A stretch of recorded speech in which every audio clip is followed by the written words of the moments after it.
जय गुरु जी। आपका अनंतम अनंतम शुक्राना गुरु जी।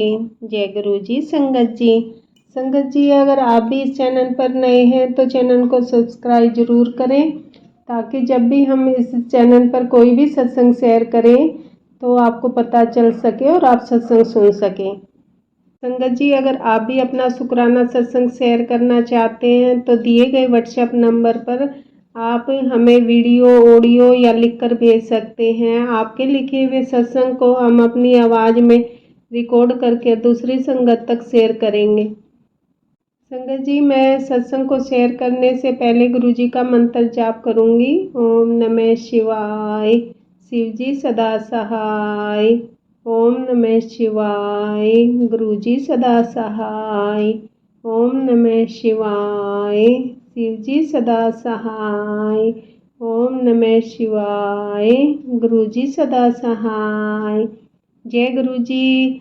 संगत जी, अब हम आंटी जी ने जो सत्संग हमें भेजा वो उन्होंने अपनी आवाज़ में रिकॉर्ड करके भेजा है। संगत जी, अब हम आंटी जी का सत्संग सुनेंगे। जय गुरु जी। शुक्राना गुरु जी। ओम नमः शिवाय, शिव जी सदा सहाय। ओम नमः शिवाय, गुरु जी सदा सहाय। मैं गुरु जी की बेटी अपना नाम गुप्त रखना चाहूंगी। संगत जी, गुरु जी की महिमा तो अपरंपार है। ये बात बिल्कुल सच है कि हम गुरु जी से नहीं जुड़ते, गुरु जी खुद हमें खुद से जोड़ते हैं।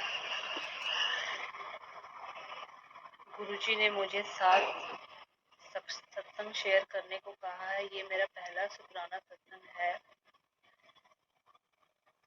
संगत जी, हम जैसों के लिए तो गुरु जी का हाथ हमारे सर पर बहुत बड़ी बात है, क्योंकि जितना एक्सपीरियंस मेरा अभी तक जिंदगी का रहा है, जिंदगी आसान नहीं है गुरुजी, जिंदगी आसान बिल्कुल भी नहीं है।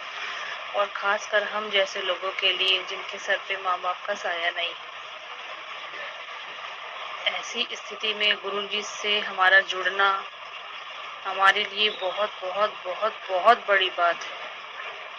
अब लगता है कि हाँ, हमारे सर पर कोई है जो हमारा अच्छा बुरा, हमारा फ्यूचर, हमारा प्रेजेंट, हमारा सब कुछ जानते हैं और जो हमारा अच्छा चाहते भी हैं, हमारा अच्छा सोचते भी हैं। नहीं तो आजकल की दुनिया में संगत जी हमारे सगे नहीं है। कोई किसी की खुशी देखकर खुश नहीं है।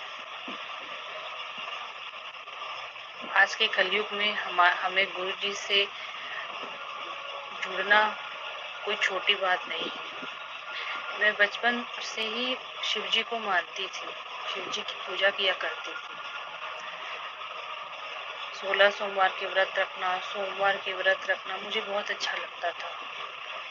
शिवलिंग पे जल चढ़ाना, सावन के सोमवार के व्रत करना मुझे बहुत अच्छा लगता था। हमारी पारिवारिक स्थिति भी ठीक नहीं थी। बचपन में ही पापा, 8 साल की थी मैं, बचपन में ही पापा चले गए गुरु जी के चरणों में। मम्मी ने हमें पाला पोसा, पढ़ाया लिखाया, बड़ा किया, सारी जिम्मेदारियां अच्छे से निभाई। 27 साल की उम्र में मेरी शादी हुई। मतलब इन लॉज मुझे ऐसे मिले कि मैंने कभी सपने में भी नहीं सोचा था। इतने भयंकर किस्म के लोग, मतलब मैं बता नहीं सकती संगत जी।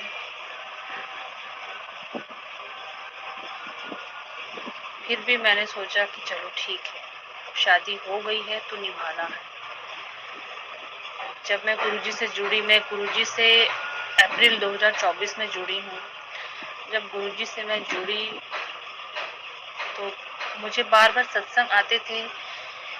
मेरी जैसी जो लड़कियां मतलब परेशान थी अपने ससुराल में, लड़कियां रोती थी सत्संग में। ऐसे ऐसे सत्संग मेरे सामने आए कि गुरुजी हमें हमारी शादी गलत घर में हो गई है, गलत लोगों के बीच में हो गई है।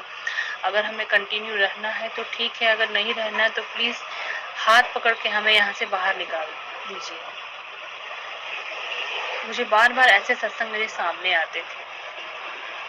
पहले तो मुझे समझ में नहीं आया, लेकिन फिर जब बार बार मैं आज तो सत्संग सुन रही हूँ, वही सब मेरे सामने आ रहा है, तो फिर मेरे मन में हुआ कि नहीं गुरुजी, जो हो गया सो हो गया, अब मुझे यही रहना है, किसी तरह से बस मेरा घर संसार ठीक कर दीजिए, मैं अब आगे कुछ नहीं, दूसरा कुछ नहीं सोचना चाहती। फिर उसके बाद मुझे मैसेज फ्लैश होने लगे कि बेटा, मैं तुम्हारी परीक्षा ले रहा था तो इम्तिहान में पास हो गई है। यकीन मानिए संगत जी, मेरे मन में, मेरे साथ इतना कुछ हुआ है इन 12 सालों में, लेकिन मेरे मन में कभी ऐसी बात नहीं हुई आई कि मैं डिवोर्स ले लूं या मैं छोड़ दूं, अपनी शादी से बाहर निकल जाऊं, मैं ऐसा कोई स्टेप उठा लूं। कभी नहीं मेरे से दिमाग में ऐसा कुछ आया। गुरुजी ने भी जब ऐसे ऐसे सत्संग मेरे सामने लाए तो भी मेरे मन में कभी ऐसी बात नहीं आई कि मैं कोई स्टेप ऐसा लूं। खैर, मेरी शादी को 12 साल हो चुके हैं। मेरा एक बेटा है 10 साल का। अभी भी कॉम्प्लिकेशंस है, ऐसी बात नहीं है कि सब कुछ ठीक हो गया, अभी भी है, बहुत कुछ गड़बड़ है। इनफैक्ट मेरे इन लॉज मतलब ऐसे है ना, मतलब इलिटरल काइंड ऑफ पीपल बोल सकते हैं। मतलब किसी सही को सही नहीं बोलना, गलत को गलत नहीं बोलना, बहुत नैरो माइंडेड, ये नहीं वो नहीं, ऐसा नहीं वैसा नहीं। मतलब आज की डेट में ऐसी फैमिलीज है, ऐसे लोग हैं, मतलब सोच के मुझे ताज्जुब लगता है। खैर, अब जो हो गया सो हो गया। मैं यहाँ पे हूँ, अपने घर पे हूँ, अपना घर गृहस्थी अपनी संभाल रही हूँ। ऐसा कुछ नहीं है मेरे माइंड में कि मैं यहाँ से निकल जाऊँ, मैं यहाँ छोड़ दूँ। मेरी दिन रात गुरुजी से यही अरदास है कि जो हो गया सो हो गया, अब सब कुछ ठीक कर दीजिए गुरुजी। अब मेरे से बर्दाश्त नहीं होता है। मेरी एज आज की डेट में 38 ईयर्स है। अब लगता है कि अब सब कुछ ठीक हो जाए, अब और बर्दाश्त नहीं होता है। मेरे घर में मेरी मेन प्रॉब्लम मेरी ननद है। उन्होंने मुझे इतना परेशान किया है, इतना परेशान किया है। उन्होंने मेरी अच्छाई तक को खत्म करने की कोशिश की है। जगह जगह लोगों को बोलकर ये ऐसी है, ये वैसी है, ये ऐसे नहीं करती, वैसे नहीं करती। और सबसे बड़ी ताज्जुब की ये बात ये है कि मेरे हस्बैंड भी इनकी एक एक बात में इनके साथ सपोर्टिव हैं, इनकी हाँ में हाँ मिलाते हैं। कभी इनको आगे से नहीं टोका या रोका कि ऐसा मत करो लड़की के साथ, ये गलत है, ऐसे हर गलत चीज में उनका साथ देते हैं। और जब मेरे सामने जब ये सब बातें आई तो मेरा इनसे मन टूट गया। ये कैसी शादी है, ये कैसा रिश्ता है। एक लड़की अपना घर, अपने माँ बाप, अपने भाई बहन सब कुछ छोड़ के एक लड़के के लिए आती है, और जब वो लड़का ही उसको सपोर्ट ना करे तो वो लड़की फिर क्या करेगी। इसलिए आज स्थिति ये है कि मेरे हस्बैंड से ज्यादा बात नहीं होती। मेरा मन होता है लेकिन मैं बात इसलिए नहीं करती हूँ क्योंकि ये एक एक बात उन तक कोई पहुंचाते हैं, सारी बातें उनसे शेयर करते हैं, हमारे बीच में क्या बात हुई, क्या बात नहीं हुई, जबकि उनको ऐसा करने का कोई हक नहीं है। पति पत्नी के बीच में क्या क्या बातें होती हैं, ये थर्ड पर्सन किसी को जानने का हक नहीं है। गुरुजी का मैसेज फ्लैश होता है, जो मैं यूट्यूब पे जो मैं सत्संग सुनती हूँ, उसका कैप्शन आता है कि तेरे पति पे वशीकरण किया गया है, तेरे पति पे वशीकरण किया गया। ये बात सच है, ये बात 100% सच है। क्योंकि ऐसा कैसे हो सकता है कि एक शादीशुदा मर्द अपनी बीवी के खिलाफ अपनी बहन के साथ साजिशें रच रहा है। ऐसा कैसे संभव है।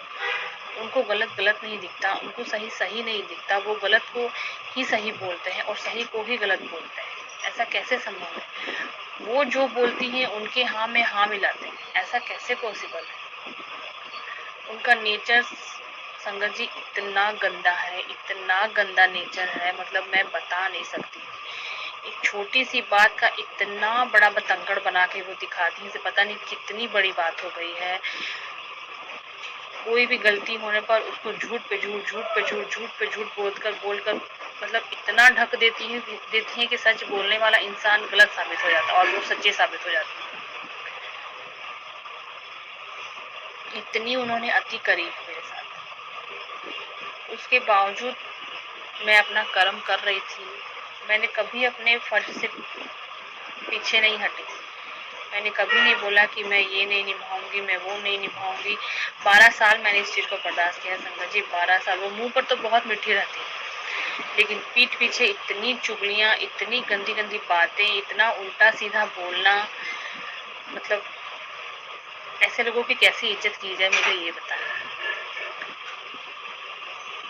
खैर गुरुजी को सब पता है, मुझे बताने की कोई जरूरत नहीं है, गुरुजी सब जानते हैं। मुझे मैसेज फ्लैश होते हैं कि इन लोगों की चालाकियों को मैं उल्टा इन्हीं पर डाल दूंगा। ये जो तेरे खिलाफ साजिशें करते हैं, तेरे खिलाफ जो ये बातें करते हैं, इनको इनको सब मैं उल्टा इन्हीं पर डाल दूंगा। मैंने कुछ लोगों को तेरी जिंदगी से निकाल दिया है, नहीं तो ये तुझे जीने नहीं देते। ये बात बिल्कुल सच है संगत जी, बिल्कुल सच है। इन्होंने मुझे इतना परेशान और टॉर्चर करके रखा है, इतना रखा है कि मैं बता नहीं सकती। मैं परेशान हो गई हूँ। कितनी बार मैं प्रेग्नेंट हुई हूँ और मेरा मिसकैरेज हो गया, कितनी बार। और उसके बाद इन्होंने मेरे पे इल्जाम लगाया है कि इसकी गलतियों के कारण ये प्रेग्नेंट नहीं होती।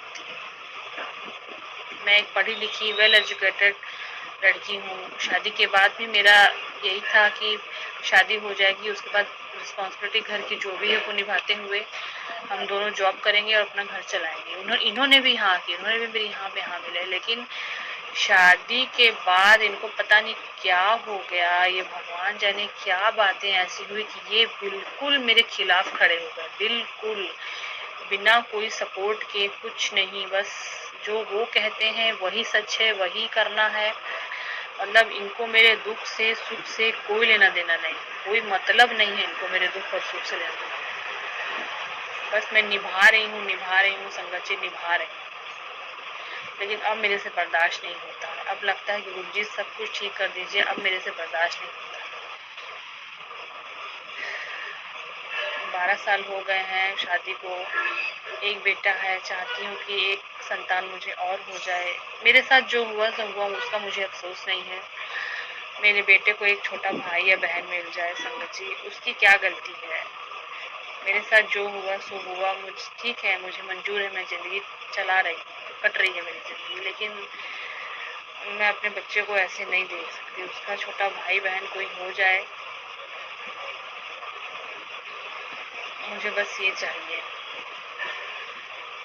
खैर गुरुजी का भी बहुत, जब से गुरुजी से जुड़ी है, गुरुजी का इतना आसरा है, इतना आसरा है। अब लगता है कि कोई सपोर्ट करे ना करे, कोई पूछे ना पूछे, बस गुरुजी तो है। कुछ भी हो गुरुजी का तुरंत मैसेज आ जाता है कि उदास क्यों है, तू क्यों रोती है, मैं हूं ना, तेरा प्यो बैठा है, तेरा प्यो सब कुछ ठीक कर देगा। अमृत वेला बख्शा है मुझे गुरुजी ने।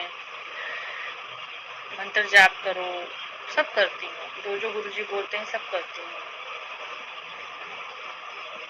मेरा घर से ज्यादा बाहर आना जाना नहीं है, इसलिए मैं ज्यादा, गुरुजी बोलते हैं मंदिर जाने के लिए बजरंगबली को चोला चढ़ाना है, माँ काली को चुनरी चढ़ानी है, शीतला माता को पीली चुनरी चढ़ानी है। एक बार मैंने किया है, एक बार ये सब मैंने किया है, लेकिन मुझे फिर बार बार सत्संग में आया था, तो मैं फिर सोच रही थी जाने के लिए। उसके पीछे भी इन लोगों का कहना है कि ये जादू टोने करती है। ये किस तरह के लोग हैं संगत जी, मुझे समझ में नहीं आता।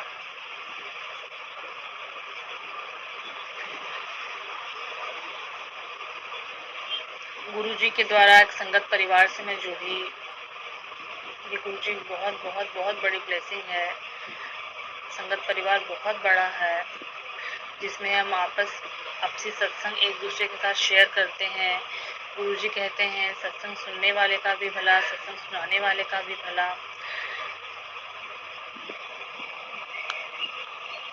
सत्संग के जरिए हम लोग एक दूसरे से जुड़े हुए हैं।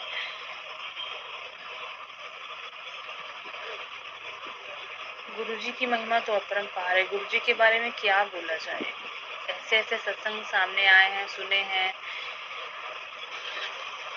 आज की डेट में गुरुजी ही सब कुछ है। माता पिता भाई बहन दोस्त यार, गुरुजी तो खुद बोलते हैं कि किसी पे भरोसा मत करो, किसी पे भरोसा मत करो, कोई तुम्हारा सगा नहीं। और ये बातें बिल्कुल सच है, ये बातें बिल्कुल सच है कि कोई सगा नहीं है। हमारा अच्छा देखकर, हमारी खुशी देखकर किसी को बर्दाश्त नहीं होता है। एक गुरु जी ही हैं जो हमारा भला सोचते हैं, हमारा भला चाहते हैं।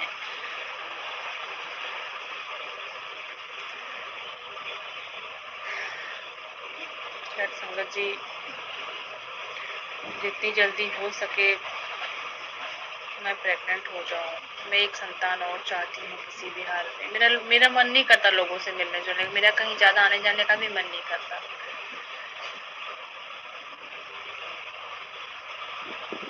क्योंकि बाहर की दुनिया भी दिखावटी है, ये मैंने देख लिया है। मुंह पे कुछ और रहते हैं लोग, पीछे कुछ और होते हैं। इसलिए मेरा अब ज्यादा किसी से इंटरेक्ट करना, किसी से बातचीत करना ज्यादा मुझे नहीं पसंद है, मुझे नहीं अच्छा लगता।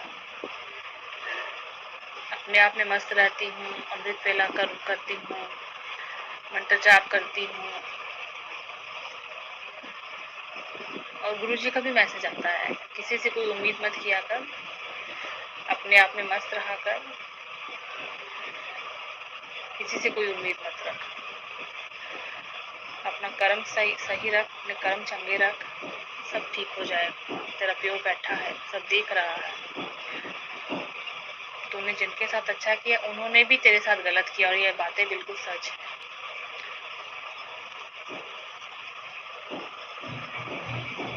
खैर संगत जी, गुरु जी ने 7 दिन सत्संग शेयर करने को कहा। ये मेरा पहला शुक्राना सत्संग है। ये सत्संग मेरा यहीं तक, अब मैं अगले सत्संग की तैयारी करूंगी। जय गुरु जी, शुक्राना गुरु जी। ओम नमः शिवाय, शिवजी हृदय सहाय। ओम नमः शिवाय, गुरु जी हृदय सहाय। ओम नमः शिवाय, शिवजी हृदय सहाय। ओम नमः शिवाय, गुरु जी हृदय सहाय। जय गुरु जी, शुक्राना गुरु जी। अनंतम अनंतम अनंतम अनंतम अनंतम शुक्राना गुरु जी। जय गुरु जी। गुरु जी, जय गुरु जी। संगत जी, अभी हमने आंटी जी का सत्संग सुना, और मैं सत्संग को विराम देने से पहले संगत जी गुरु जी का मंत्र जाप करना चाहूंगी। ओम नमः शिवाय, शिव जी सदा सहाय। ओम नमः शिवाय, गुरु जी सदा सहाय। ओम नमः शिवाय, शिव जी सदा सहाय। ओम नमः शिवाय, गुरु जी सदा सहाय। जय गुरु जी, जय गुरु जी। संगत जी,